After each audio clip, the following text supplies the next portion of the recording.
So our next speakers are Hanne Mäkinen and Laura Siniranta from Aurala Adult Education Center in Turku, Finland.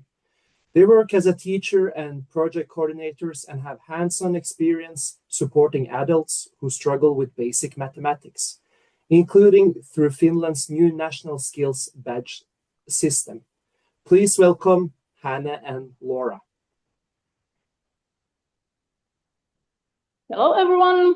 It's great to be here today with all of you. My name is Laura Siniranta, and this is my colleague, Hanne Mäkinen. And we are both teachers here in Aurala, an adult education center in Turku, Finland. And we are here today because of the two projects we have here related to adults and learning the basic skills. Project O was not just about the math, it was also about learning skills, reading techniques, Finnish language. But today here we will focus on the math part of that project. This project already ended in May, but now we have the other project going on currently about the national skill badges, and you will also hear more about that today. So our presentation today will be about learning math skills as an adult. We are answering these questions. Who are these adults and when they need help with math? Which are the missing skills and how did we help them? And where did it lead to? And then we are also going to talk about national skills badges, so-called KAPOS badges. Let's start with who. I want to talk about normal adults. I wasn't sure if I should say it like this, but this is what we are dealing with. Our students, they were normal adults. People who got through their school years. They struggled, but they got through. We are not talking about any special group. We are not even talking about a small group of people, small group of adults, even though, as we just heard in the previous presentation, Finland is doing quite well in numeracy skills, but there are still a lot of people who are lacking these mathematics skills. And we are also talking about invisible things, something you don't see in your friends, in your colleagues, in your neighbors, because we people are quite talented in hiding lack of things like the math skills. It's not something that we like to advertise, that this is something I don't know. But these people, they got through the school years with some crucial stones missing from their solid math house. So they have gaps in their math skills. And many of our students told that this was because of the unmet needs during especially the early years at school. It was about the learning difficulties sometimes, not always, sometimes long sick leaves that left them behind and they didn't have time or possibility to catch up because the math skills are sometimes or quite often difficult to learn by yourself. So you need help. Unmet needs were also wrong tools. Maybe they were given just one way to do things and they would have need something else, something different. So the tools didn't work. And quite often there was the lack of explanation. There was no one to really explain how and why something works like it works. And all of them would have needed more time. repeating the same things, going back and forth, making the basis of the math house stronger. And when they needed help, when they came to us, was after avoiding the situations where they needed math. They had avoided these situations for quite long, like playing board games where they had to count, or thinking about money. So when they needed the help most was usually when they tried to get into the studies and didn't pass the entrance exam. So they were struggling moving forward with their goals. And here they had the situation where they needed help. They had the motivation because of the situation. And they also had the possibility. We had the service to provide. And then next one, which are the missing skills?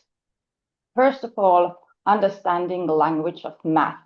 It includes many concepts, symbols, and it's really abstract world, the whole math world.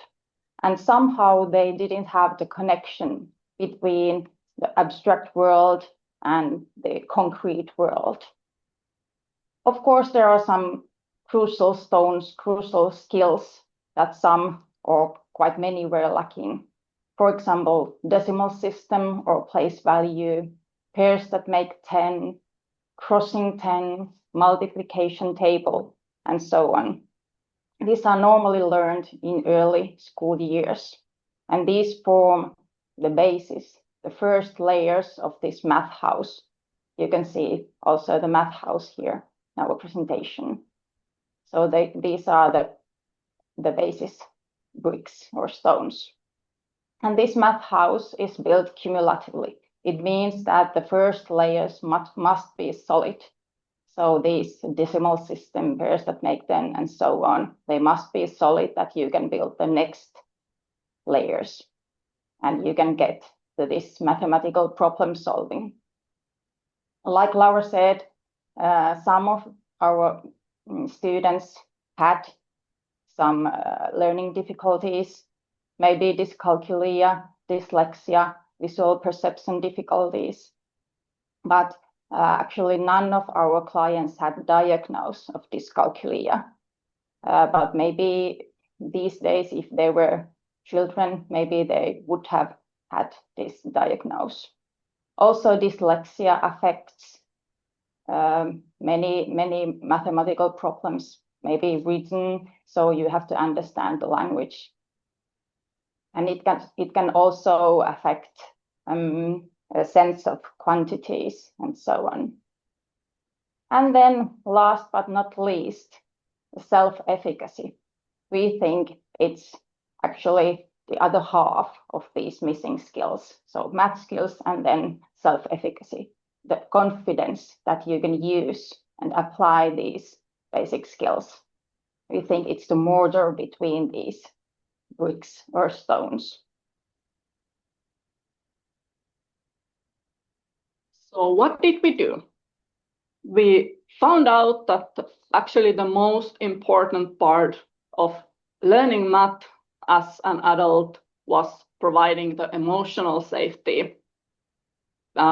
Many of our students came to us and said that I really didn't want to come here. I didn't want to say that I don't know because they were so ashamed. And finding the solutions together through the conversations and curiosity gave them the emotional safety, the place where they were able to say out loud, I don't know. And then together we tried to find the ways how and with which tools they could find the results, how they could learn how to count. And we did it together. We were concentrating more on learning, the learning process, than teaching. So it was not about us teachers, but the learners. We were lucky to have the possibility to give people the individual meetings, so we could really focus on individual needs. But then we also had a small group of peers where we basically went through the same things we did in individual meetings, but this also supported the participants that they are not alone, which also gave them this safety that it's not just them. And we succeeded in this quite well. And how do we know that? We know that because during the conversations and the feedback, we got a lot of good comments. For example, one of our students said that now that I know how to count this, I feel like I'm fooling everyone. So for them, mathematics skills were some kind of magic trick. And now that they knew how it was done, they didn't really know how to take it. Unfortunately, after this, they also realized that if it was this easy, why wasn't I taught this properly before as a child? One of the best results, what we got was what is in the second quote, that something that before was a thing to avoid became something that the person was really excited about. And that's a great victory for everyone. But sometimes getting excited or getting certain results, learning a certain skill, or even getting the study place wasn't the real point. Usually the biggest result was, like Hanne said before, getting the confidence. Confidence that I can learn math, that this is not something that I wasn't made to do, something they maybe had heard quite many years before, and learn to think that they are not made for math, not made for counting numbers.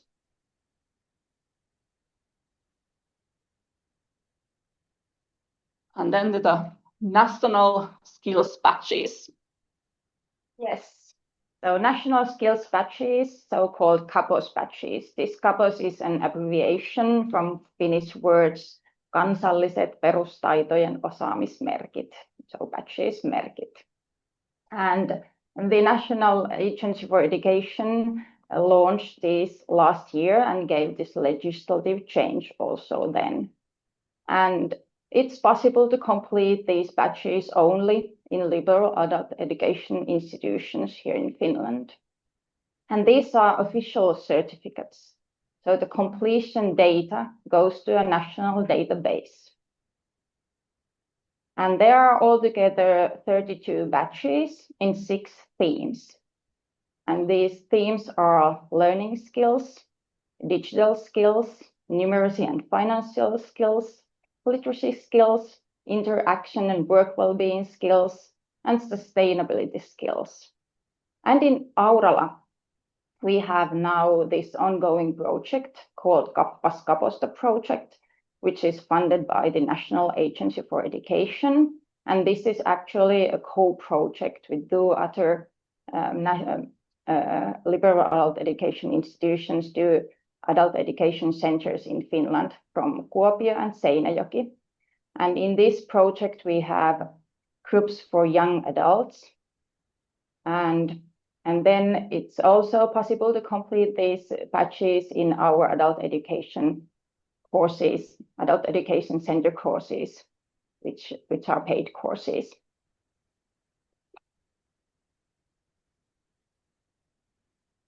And actually, I say one thing still from that previous dia.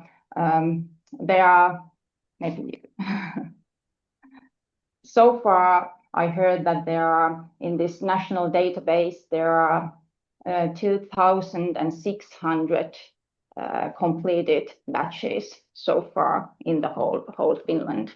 So that's quite good number. And in our project, Kappas Kaposto project, we have so far altogether about 60 batches. Then here is an example of one batch. This is everyday money management. So here you see the structure of these batches. There are learning objectives and assessment criteria. So the learning objectives, for example, in this batch, the batch recipient is able to apply mathematical skills in purchasing situations. And the assessment criteria, the batch recipient compares the prices of products and services, justifies purchasing decisions in relation to their financial situations, and also explains the basic principles of installment payments. And the assessment scale is every time only approved or rejected. And then these are given, these learning objectives and assessment criteria, but then teacher can choose the assessment methods and the context. So for example, at the moment, I have a group for young adults, which is called Cooking and Everyday Math. And there we are cooking together, and then we are also comparing the prices and counting the prices of the meals we are preparing. And we go together to the grocery store and buy those ingredients and so on. So the context is possible to choose. Then the opportunities of these batches, what we think these have. First of all, these are a structured list of basic skills. We have got some feedback from those who work with unemployed that this is a good checklist. You can check your skills. Are these okay? Are these okay? And so on. And these batches are quite small entities. So it's easy to plan quite short courses. And these are so-called micro-credentials. So it's easy to update your skills with these courses. Then, of course, these batches make the competence visible, this self-efficacy. You get the confidence to use and apply these basic skills in everyday life. And also these batches motivate. So these are quite concrete goals. It's easy to succeed because some of these skills are already there. And when you get one batch, maybe after that you want to get another one and so on. So it's easy to motivate these people. And then it's also possible to share these batches in CV and so on. So you can show these competence also to others. And these are also quite clear steps to work or studies. Like in this picture, you see there's our Aurala mascot, our seagull, who is asking, what kind of steps do you have in your basic skill steps? Are they all the steps are there, or just or do you have to enhance one of these, or how are they? So they are quite clear steps, I think, or we think.